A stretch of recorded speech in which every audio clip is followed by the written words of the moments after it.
Well, hello, and welcome to Riffs on Riffs, where, Toby, you sent me a polo, I think it was yesterday. You were wandering around a parking lot, and you were like, hey, look at this beautiful snow.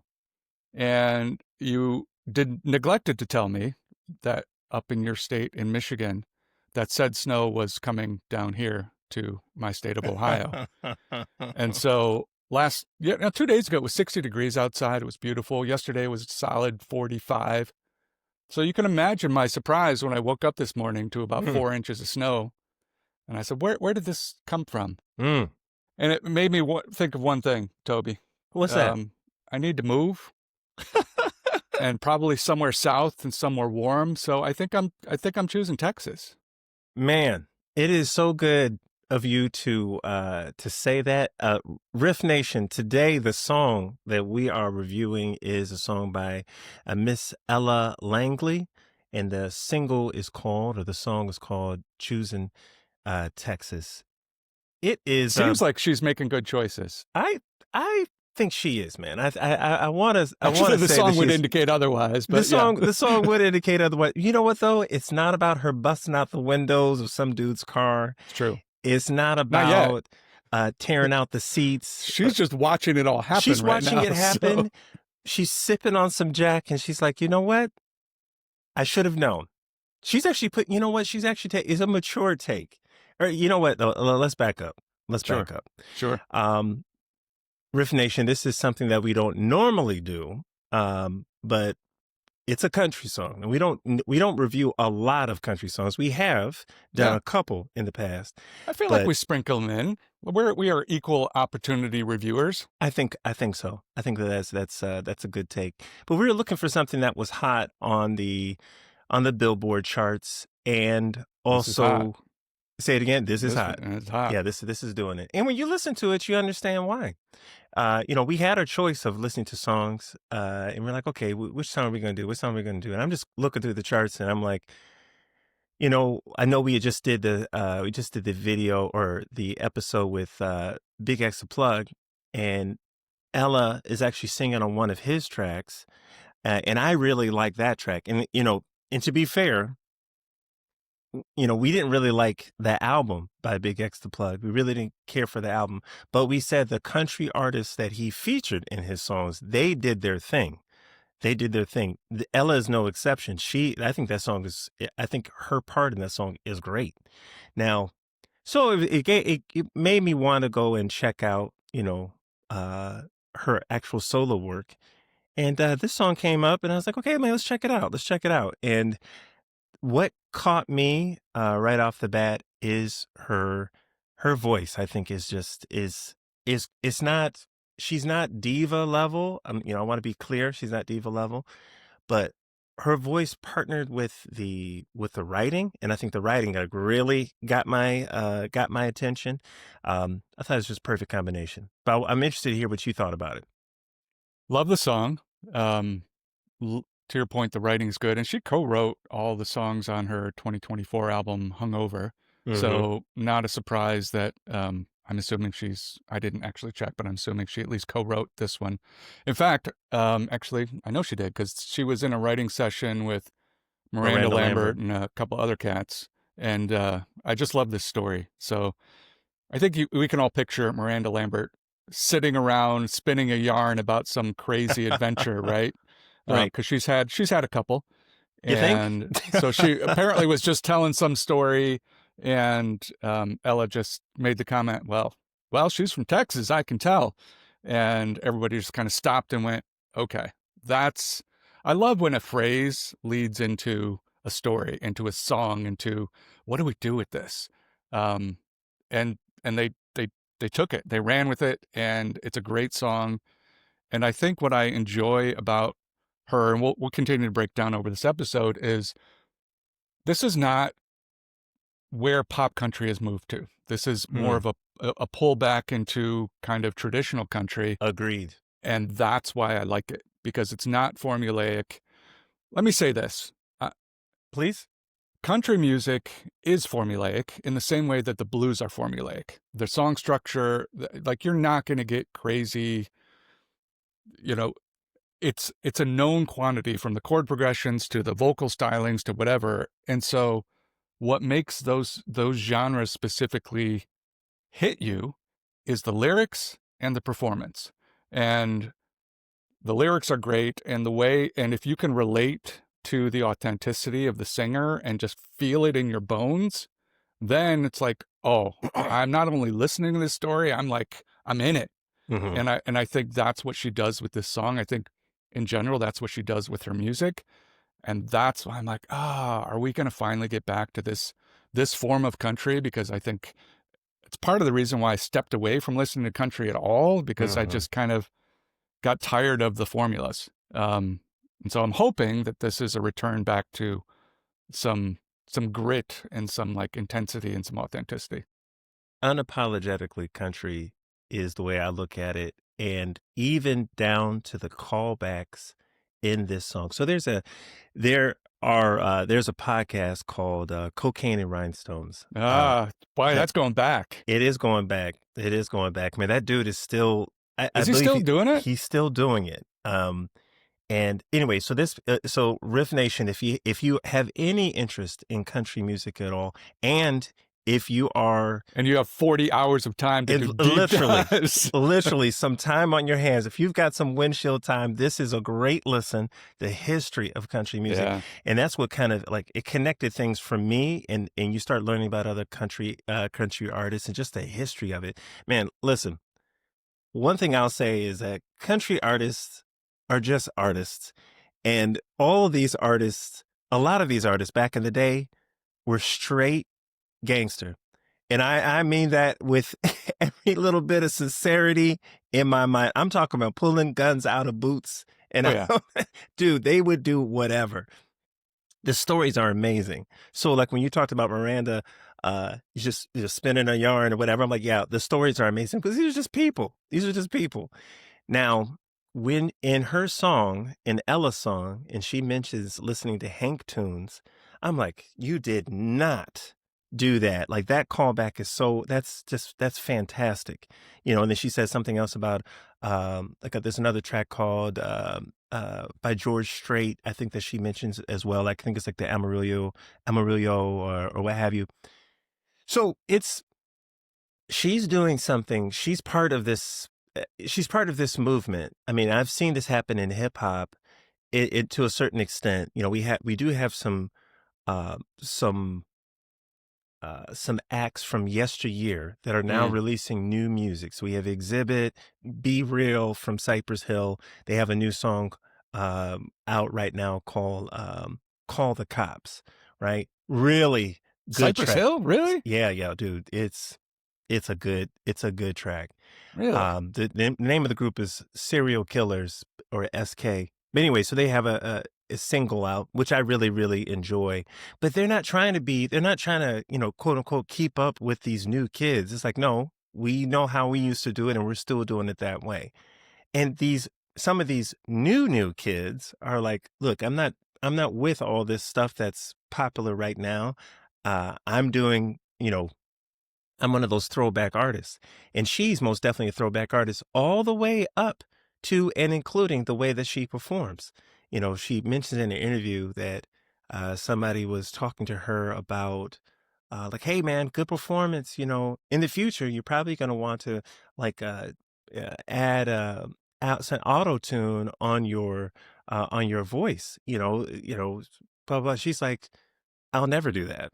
I'll never. That's How not refreshing is that? yeah, that's what I was like. I was like, she's like, yes, you might hear me winded. If I've been jumping around, you might hear me a little bit flat, a little bit sharp here or there, but it's real music. And I think that people have gotten out of the practice of hearing real voices. And I was like, man, it sounds like this is so the question I have for you today, Joe, is like, are you her uncle? Because this just sounds like something that you would say. Look here, niece. Look here. That's not real music. Again, one more time. We're not doing that. Say it with me. No more auto tune. That's right. Let's go. Continue. But it's very refreshing. Well, I always think of um, "Ain't No Mountain High Enough." Mm. And if you isolate the 2 vocal tracks on that, and I mean, 2 legendary talents, right? So they're hitting it. But part of the beauty is it's not perfectly on pitch. It's and the grit and the intensity and all of that are that's what makes you feel the song. Mhm. And I think when you get away from the humanness of a performance, whether it's through autotune or whatever, it just removes the ability to connect to it as a human, like to feel it in your bones. Yep. And so I love that she's like, yeah, I'm good. And I'm sure that that's going to open her up to all sorts of, because I can already hear the internet. Oh, she can't sing. Look, you're going to clip like 5 seconds of performance, be like, look at how out of tune she is and whatever. And it's like, yeah, okay.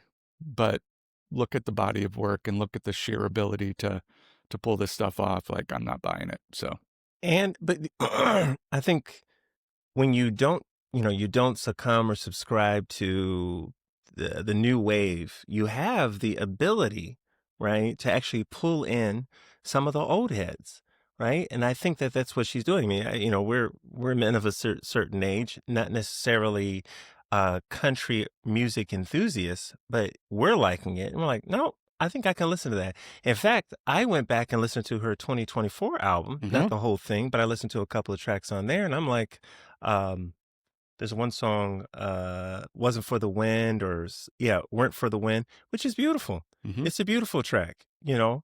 There there are several songs, that really can pull you in. She's a great writer, so if you're into country music because of, like, you like good writing, good quality writing, and, that put to country music, she's the one, and she's the real deal. Do you know that this is the only job she's ever had? I think she's only had one other job, and that was working at a trampoline park. She did that for, like, 10 minutes, right? Yeah, right.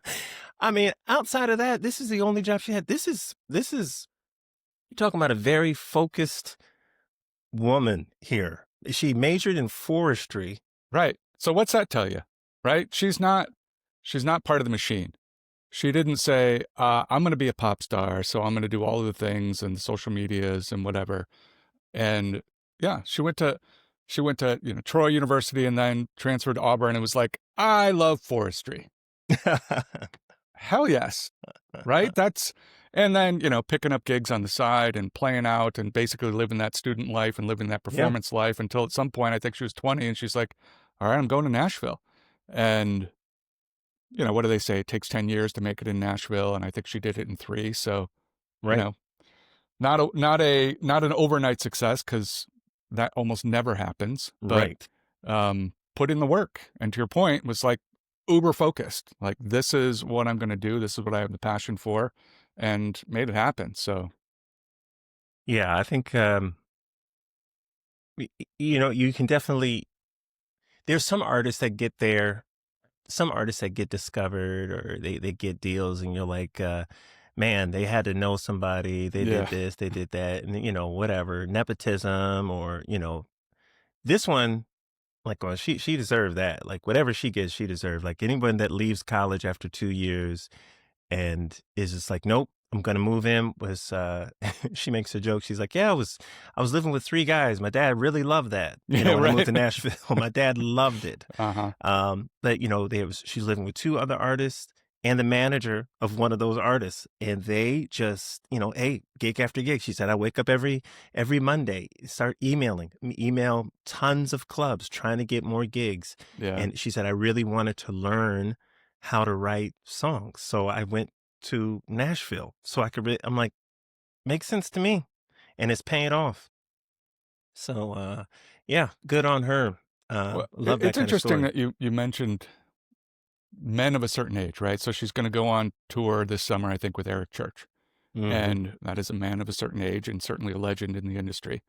And I think that what she's doing now, to me, harkens back to, you know, and again, similar to the blues, right? If you can play an instrument, there's tons of amazing blues guitar players and people like take a legend like BB King, whose voice to Mhm. me is as skilled in whatever as he was on the instrument. His voice is just crazy good. Mhm. And I think that there was a period in time in country where that was also true. You had Keith Urban and Brad Paisley and even Eric Church, like monsters on their instrument who with amazing voices and songwriting chops.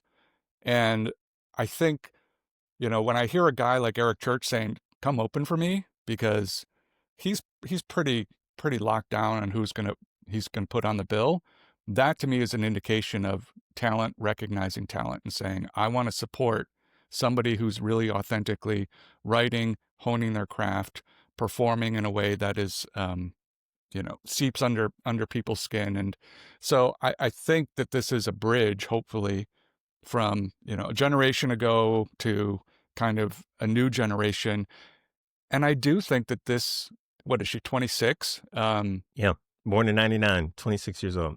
Yeah, I think that that generation is kind of looking for, we've been in this sort of social media world and TikTok world and viral and being an influencer and all of that. And so I think that there might be a shift back to how do we lean more into just being our authentic selves, not about like how do I get likes and streams and whatever, but like how do I connect with people? And I think that's what she's doing with her music, and that's pretty cool. Yeah. And now let's switch back to the song here because I think we can kind of tie this in together because this song isn't necessarily original in its premise, right? This is a song in general. It's about uh, m- I had a man and this other woman came in and swooped my dude essentially.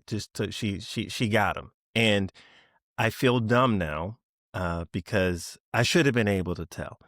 And now she makes it, but she does it from a little bit, to me, it's a little bit of a fresh perspective because she's like, I should have known just by the way this dude was dancing, like he's choosing Texas. Sure. He's not choosing the place I'm from.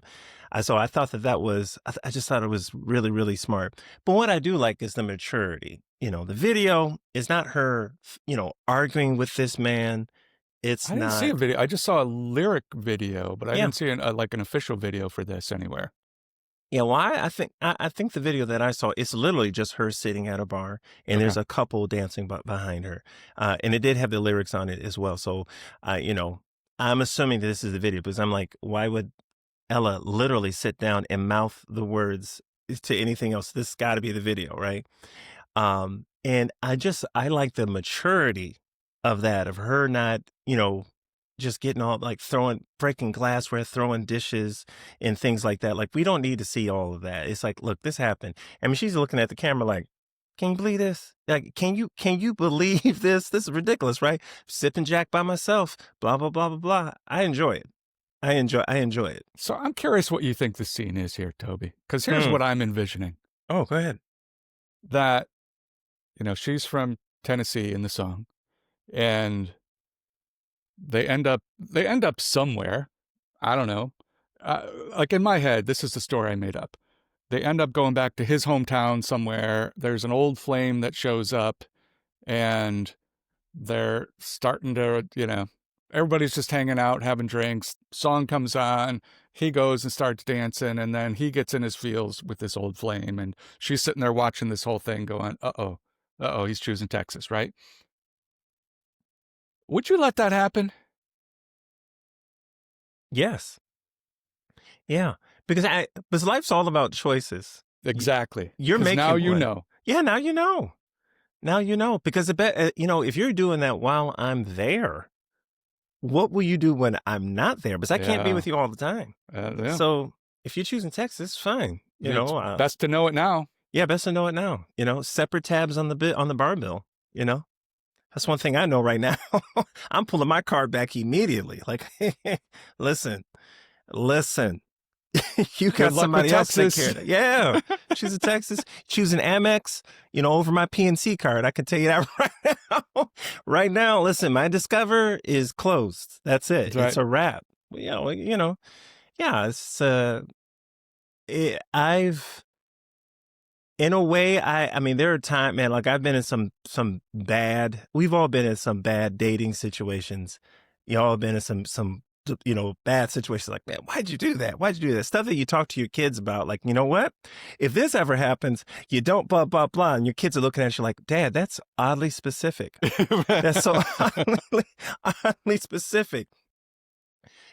But you learn, and this is one way. It's all part of life. You win or you learn, and ultimately in situations like that, and like I said, this is why I really appreciate it. Maybe this, again, this is me from a man of a certain age talking blah blah blah. I really do appreciate the fact that just maturity, just like, okay, this sucks, and I'm going to express how I feel about this. He made a choice, and that's that. This is how I feel in this moment. I'm not gonna, slash his tires, not breaking windows, throwing dishes. I'm not gonna fight the girl, Yeah, but right. she's not blaming any of this on the girl, which She's again, recognizing that a choice is being made. You are choice, choosing Texas. and then tonight, that would be the name of the follow-up song that the dude makes. Mistakes were made. Mistakes were made. Choices Yeah, were because there's made. a reason you're not with Texas. Oh, for sure. So, Oh, you for know, sure. you're going to realize that. You're going to be like, oh, yeah, now I remember. And it's too late.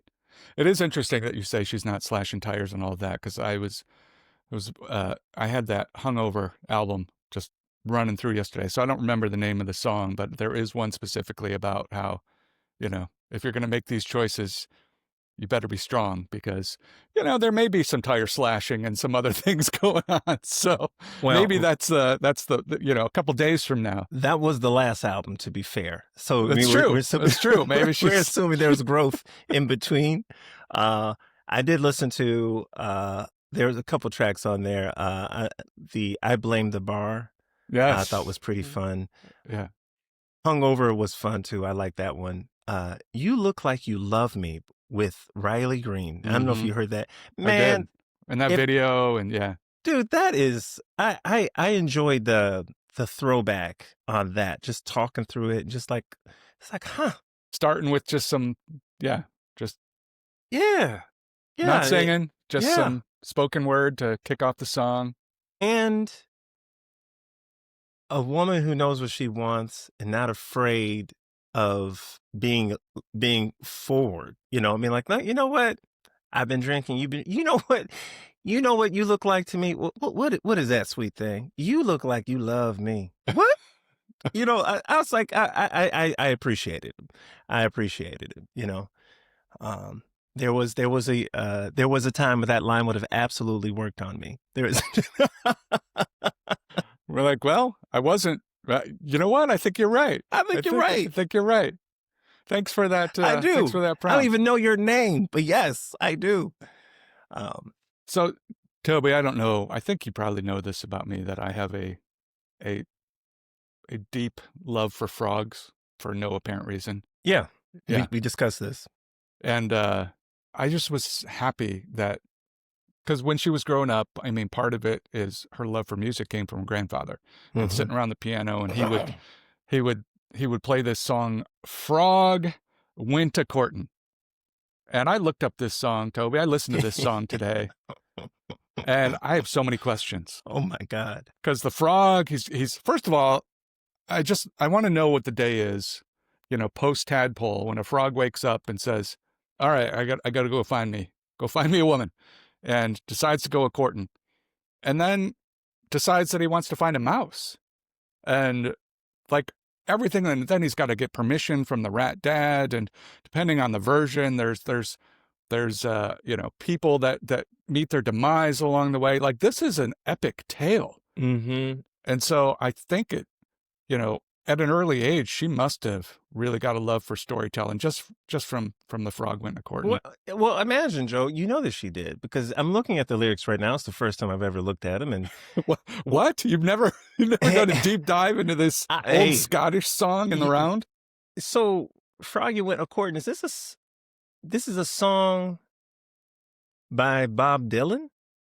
No, it's literally a song from, I think, 1700s, Oh, 1600s in okay. Well, Scotland. maybe It Bob just Dylan became did it. like a pop. Yeah, it's been covered Okay. by All right. Tons All of right. people. Well, regardless, it screams to me. It definitely screams Bob Dylan to me, but it also screams, um, "There's a hole in the bucket, dear Yeah. Eliza." Oh, It man. it it it screams that. Which shout out to shout out to our friends of the pod, Jerry and family, for those Thanks, memories. Don, for Yeah, Don.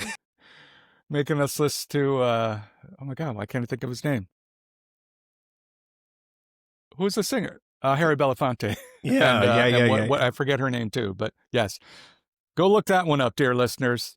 There's a Please. hole in the bucket. There's a hole in the bucket by Harry Belafonte. All right, so yeah, that's what kind of screams that to me. But the one thing about this song and songs of its ilk, even if we're talking about hole in the bucket and whatnot, the melody is rather simple, man. The melody is simple, and you don't need to be a fantastic vocalist to be able to sing these parts. Bringing up the Harry Belafonte song, when I remember when Dawn had mentioned that, hey, Harry Belafonte sang "There's a Hole in the Bucket," everybody in the room was like, "There's no way that he sang that song. There's there's absolutely no way. I'm ready to put money on it."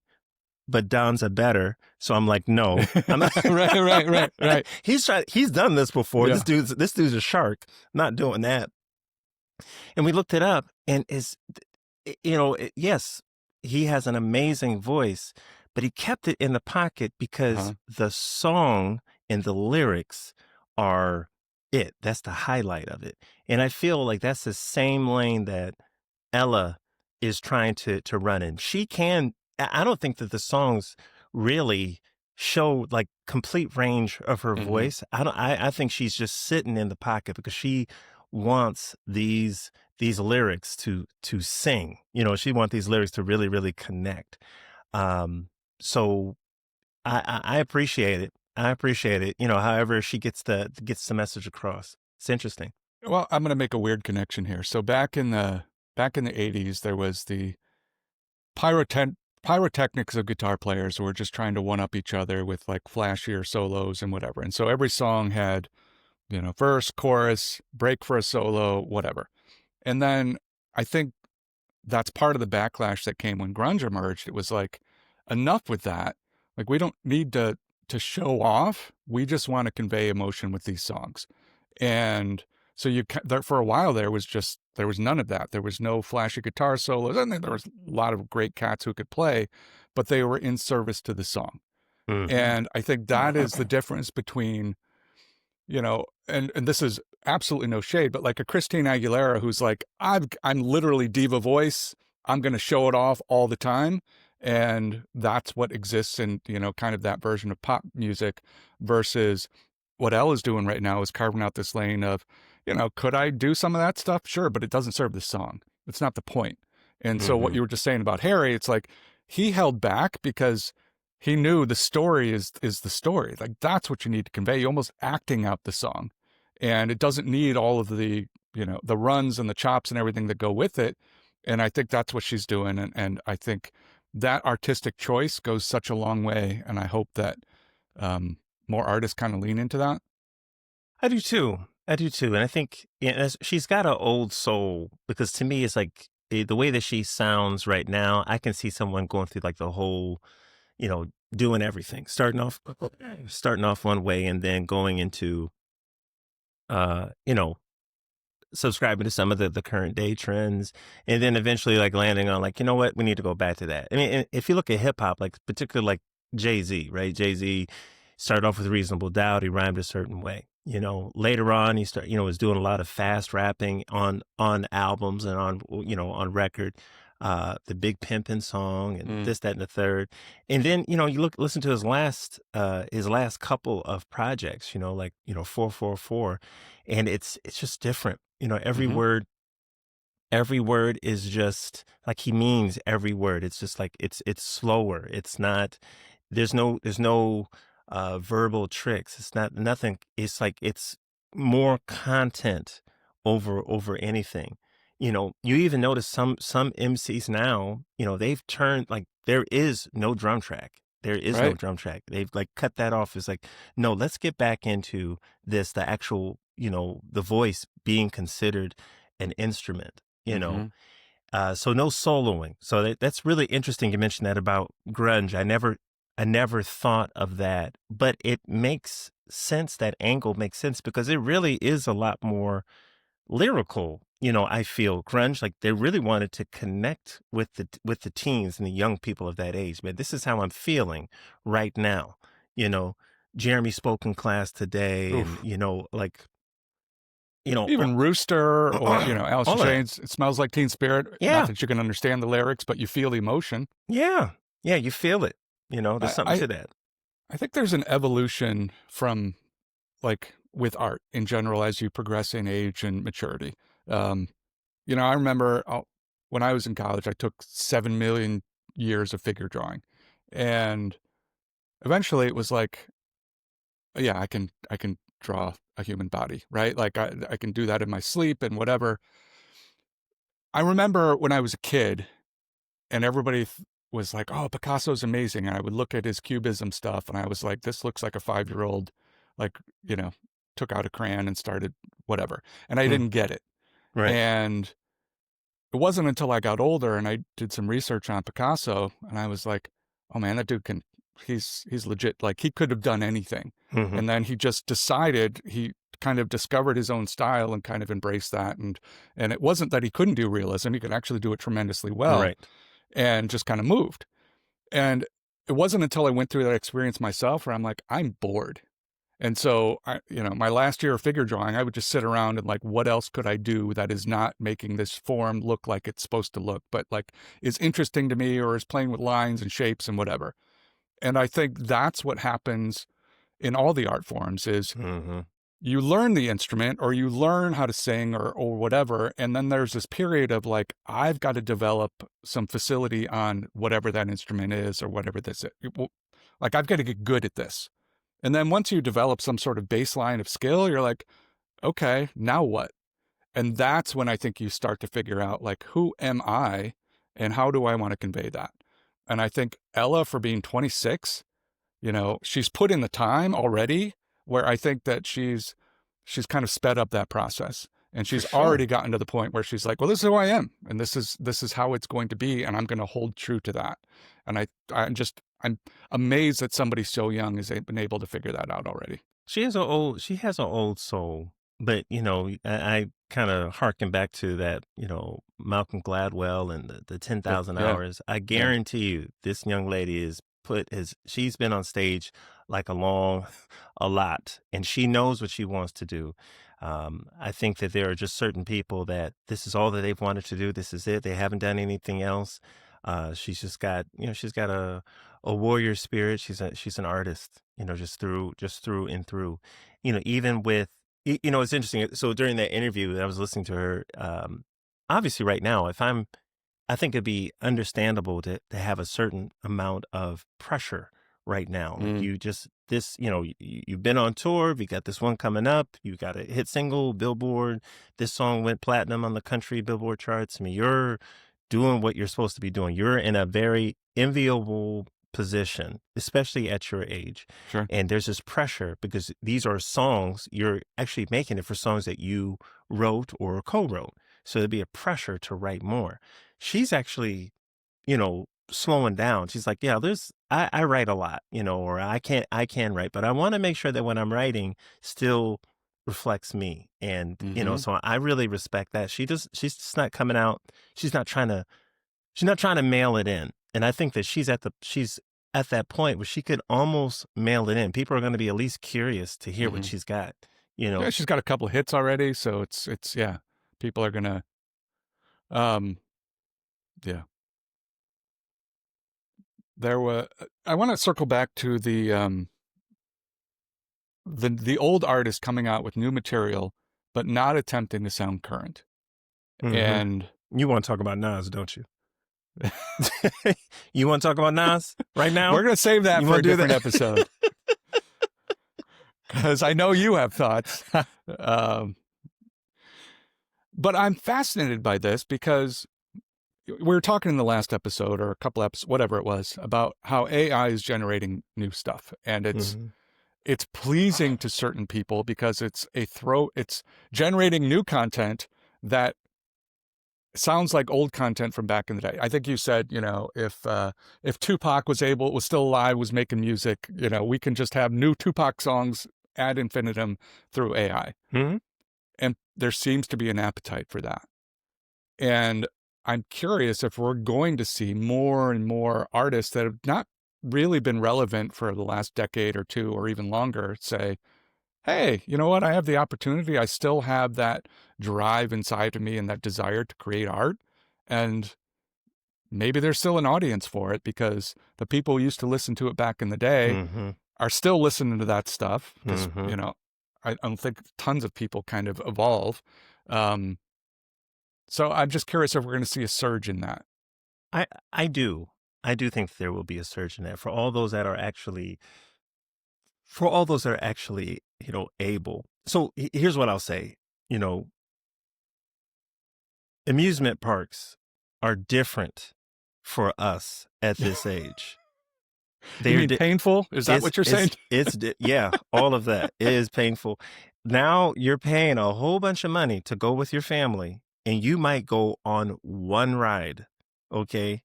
And you're looking at the little ride with the saucers, the little moving saucers, and you're like, that might be my limit. Like that might be it, you know?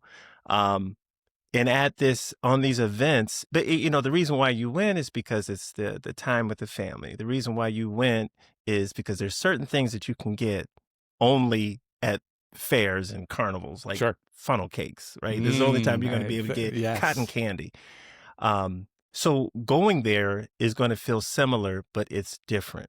And I feel that with hip hop, like hip hop music, specifically speaking about hip hop artists, like your traditional artists, whether it's Slick Rick, your Nas, your Jay Z, artists like and maybe those are bad examples because those are like really, really big, big, big time artists, But if it's artists that are like a little bit under that, like your Cameron, um, you know, Oh, yeah. those type, not trying to think of just artists that did have some hits, but they weren't like mega, mega stars. They haven't done anything super, super recently. I think it's great that they come out with stuff. I think there's, De La Soul just did an album. Fantastic, and it should absolutely do a tour, but it is going to be different. And we have to temper our expectations. You Hmm. can go to the amusement park, but brother, you are not getting on the Mean Streak and the Iron Dragon and Do all. not get on the corkscrew because I can tell You're you not, yeah, firsthand. you're not doing all of that, but you can still have a funnel cake. And that little saucer thing that you thought was too childish before, you could get on that. It's going to be different. So we have to temper our expectations. But this is because I think they're going to want to hear something different, something that is, you know, gives you the yesteryear vibe, but still original and not predictable like what AI is going to produce. I mean, the AI thing it's a menace. It's a menace. I'm done. Like I like it. I appreciate it, but not when it comes to music that's out. And Hmm. I think there's a whole nother place for it. I think AI music should be elevator music only. Like that is it. Like I get it. Like, oh, it created this little ditty that you like. Awesome. But it cannot be placed in the same room, all right, where authentic music is being played. We have to draw the line. If we're both writing books right now, and now, because of AI, there are really tough rules in regards to what percentage was created by AI and what percentage is actually, authentic. If we have those rules in place for writing, we have to have those rules in place for music. I'm not sure what's taking so long. You know, Obviously, it's money, and if we're not careful, the the the powers that be will replace all artists or most artists with AI because they can, and they're cheaper. They can work them for however long they want. You want a K-pop song, you want a song that's like the Jackson 5, you can easily do it, you know? But And then we're gonna see a new version of Milli Vanilli because people for still sure. want to go to concerts. They still want to have an experience. For an artist, it's the best way. It's really kind of the only way to make money now is to have a successful tour. So, are we moving towards that? Record companies are putting out the AI music, and then it's like, okay, you go sing this, and we'll put a band behind you. And I wonder if we're just going to pretend at some point that, oh, it wasn't AI music. AI wrote all the stuff, but now we're performing it, and um, yikes. Well, with all the lies that are being told today, in Life, social media, yeah. this it's only a matter of time, and that's why I I know I was having a conversation with my family about this. I'm a big fan of like Kindles and like that kind of thing, just where you can have books, automatically come down, from the cloud right to your device. You can have like, I don't know, 100,000 different books, thing, on that device. I am changing my tune a little bit because I think that people can change those devices or change the whatever's published, and now whatever's being downloaded can change. It can be updated. Certain parts could be redacted or taken out. What can't be is the actual book that I Right, the have in book. my hand.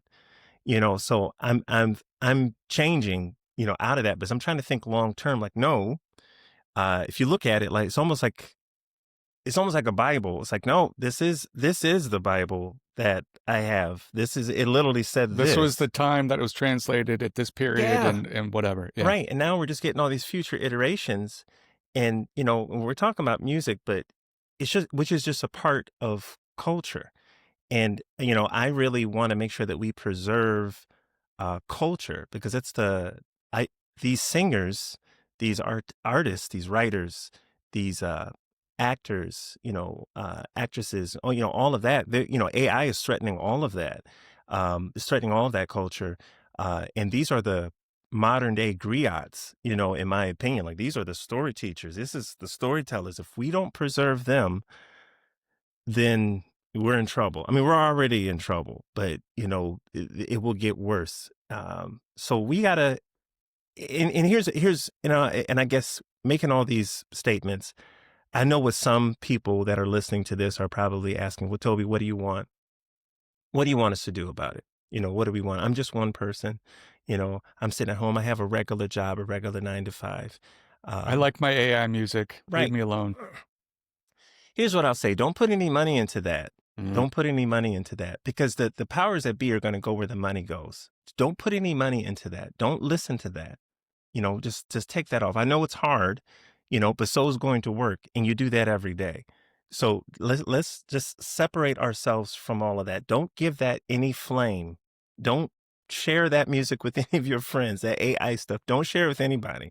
Let's show and prove to everybody that this is terrible. That this is not, it's not a good thing. It's a novel idea, but It's it's a not, novelty. Exactly. it's not, this is not, it's not the real thing. A virtual date is not the same thing as No. an organic Mm-mm. date. Mm-mm. It's not the same thing. If Joe and I Although lived, you're less likely to have somebody choosing Texas on a virtual date.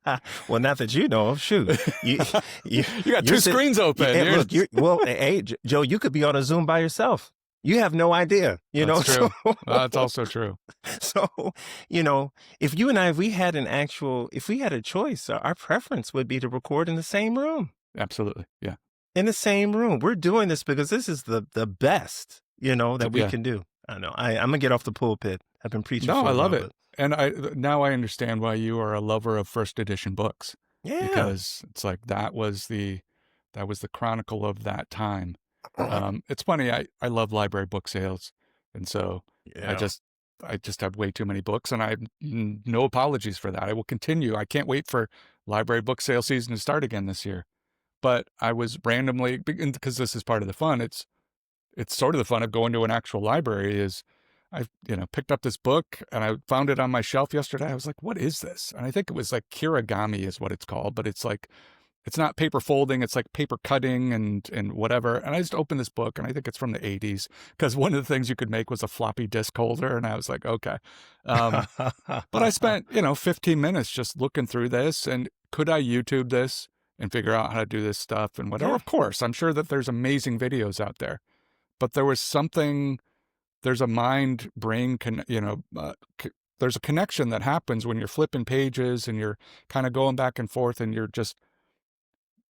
I almost feel like you're less distracted too. Anytime you're looking at a screen, there's almost this subconscious realization that you could jump to something else Yes, absolutely. right? But if you're holding a book and you're immersed in that, then That that is distraction kind of goes away.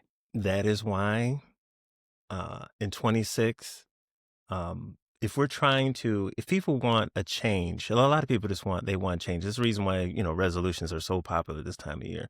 And there's a whole bunch of people. I haven't met one person that's been like, I want to connect with people less. That's not something that people say. But here's one thing that I think that people don't do. And I want to encourage people to do it more, is strive for this organic connection. And doing so by actually picking up the phone and calling someone instead of texting. Because when you're texting, you be in a text conversation with 6 different people, but when you're on the phone talking with someone, it's just them. It's just them, or FaceTime for that matter. Like it's just them. Um, there was let me see if I can try to make this point. We need to slow down because I think we're missing moments. We're missing moments if we're not careful. And that's why one of the reasons why when we do research for these songs or these artists, we try to, in a short period of time, listen to a couple of different tracks from this particular artist so we can talk about it intelligently. Yeah. I was just thinking about this album by Stevie Wonder. It's called In Square Circle. It was out in 85. That's when it was released. It's 85. It was released. And I didn't pick it up until I'm in college, right? Or high school. Like we're talking 92, 94. And I'm listening. I am out here like with a I'm out here listening to these tracks like they just came out. Like, have you heard? We're like, have you "What?" heard the new Stevie? Like, Yeah. no, that's not new, Toby. But have you heard? Right? And there are songs on there like Part-Time Lover and Overjoyed. And these are songs that are very, very, very popular, right? And one could easily look at that playlist like, oh, yeah, those are the songs. That's it. That's what makes it. And then there's a song that I love. It's called Never in Your Sun. And another song that's called Whereabouts. Bruh, those are my favorite songs on the Now album. I know what I'm listening to today. Man, those are my songs. Those are songs I keep on replay. And what I'm saying is they're not anybody else's favorite songs. They're not these are not songs that are going to be heralded or written, largely about, at least not to my knowledge, but I love them. Now, with that, I'm saying this is that if we don't slow down, it will be those moments that we will try to fast forward through. And if we're not careful, that is what will happen. That is why organic conversations and connections are so important, because it's that part. It's the pictures that we took that you can look through your phone and be like, man, I remember this time, when looking at my son trying to help me brush my teeth when he was like 3 years old. And I'm holding him and he's got toothbrush in my mouth like, you gotta get in there, Daddy. You gotta. Yeah. Yeah. It's those moments, and if we just fast forward through it, I also think that getting back to this idea of legacy artists creating new material, it's an opportunity to tell those stories that are relevant to that age. So I think where it fails sometimes is artists will, attempt to make new music that is current, including the lyrics, and it's like, man, you're 50. Like, why are you writing a song like you're 20? Because that's not. Hopefully, you're not still living like you're 20. Hopefully, you've got some interesting life experiences. So if you're gonna create new stuff, then make it relevant to what's actually relevant to you, as opposed to trying to grab onto something from 30 years ago. And I think I'm hoping that as more of this starts to come into play, because if you're thinking about who your audience is, like if you're old, no 20-year-olds on TikTok going to find you and listen to your stuff anyway. It's going to be the people who know who you are, and have a connection to you from long ago and want to hear what you're thinking about now, not you trying to be something you're not. And so Hmm. I think that's hopefully we get in the same way that Ella is very authentic in how she kind of creates music and moves through the world. I'm hoping that these legacy artists, if they come back, start to do the same thing. Yeah. Yeah. There's nothing like, there's nothing like seeing like these, my goodness, we see it. We see it all the time where like these legacy acts are going through hell to try to get their bodies where they were when they were 20 Mm, something. mhm. And they're wearing these ridiculous outfits that Oof. do not, Mm, that mm-mm. do, are not becoming when you could have just stayed in the lane of you being 40 plus or 50 plus or 60 plus. And it's like, well, this is what 60-plus-year-old people wear. And that is totally appropriate because you know what? Your audience is filled with a bunch of 60-plus-year-old Yeah, people that are wearing similar stuff, and that's okay. That's all yeah, right. And we need hip hop shows for legacy acts with actual seats that you can actually sit down and not standing room only. Now, of yeah, course, I'm only talking about like from an yeah. underground hip hop perspective, but it was only standing room only. We didn't have places to sit. We just sitting down. We're not old. Now we are. Okay, now we are. We need places that you can sit down. We need table service. Okay, I'm not getting Right? up and going to the bar because I'll miss out. I'm only going to be here for sure. And when these shows are going to start on time and earlier. Yes, yes. I'm working tomorrow. I don't know about anybody else. I want my dinner at 5, my Yes. show at 7, Yes, my show at 7 on time. Get and I in want and I get want the out. encore at 8:30, okay? Yeah, So and let's we're done. And I don't need 30 songs. I don't need it. I want you to pick like a good 8. I want you to leave me wanting more and then get out and be like, "You know what?" And look at my wife and be like, "Hey babe, great show. We have just enough time to go get some dessert That's at right. another spot and then go home." Perfect night. Perfect night. I think you're onto something here, Tobe. I think you're onto something. Grown folk stuff. Grown folk stuff. All right. Well, with that, I think we're done. I believe So, we are. I do wanna, it's interesting because we're gonna plug our own song that is, Choosin Texas kind of feels like the one who got away, and the guy, right or wrong, the guy is harkening back and doing the two-step with Texas. Um, Toby and I, the Silver Foxes, have a song out there in the world right now, called Phoenix, which Mhm. is about the one who got away. Yeah. Um, some features on that. Actually, also starts with some spoken word from your brother, Mhm. to kind of get into the vibe of the tune. So, listeners, go check that out. And Where can they thank check it out at? you can find it on all streaming platforms, Spotify, um, Apple Music, wherever you listen to your music. Go find it. Toby and I will continue to be making music here. We really appreciate the positive response to the cover of the Christmas song during the holiday season. So, and I thought that was interesting too with Choosin Texas, how as soon as the holiday music went off the charts, I think this song went from like number 48 to like number 5 and then to number 1. And so it was like, all right, let's clear out of the holidays and like, Yeah. we're going to get back to just, Let's take the regular lights music. down. Put the tree away. Yeah. That's right. Take Yeah. the lights down, put the tree Yeah. away. Boom. Yeah. You kind of, you run that situation, but I'm happy for her. And, it definitely made me think about Phoenix. Definitely made me think about Phoenix. And for listeners, if you haven't heard it yet, check it out when you get a chance. Other than that, Joe, I really don't have anything else to add outside of where you can find our show. This is Riffs on Riffs, obviously all streaming platforms. You want to holler at us, find us on Facebook under the same name, Riffs on Riffs. And we'll be back. We'll be back with another episode. Appreciate everyone being here with us. Happy New Year. You Happy know, New Year. Happy New Year. Absolutely. Absolutely. And I guess with that, huzzah. Keep listening.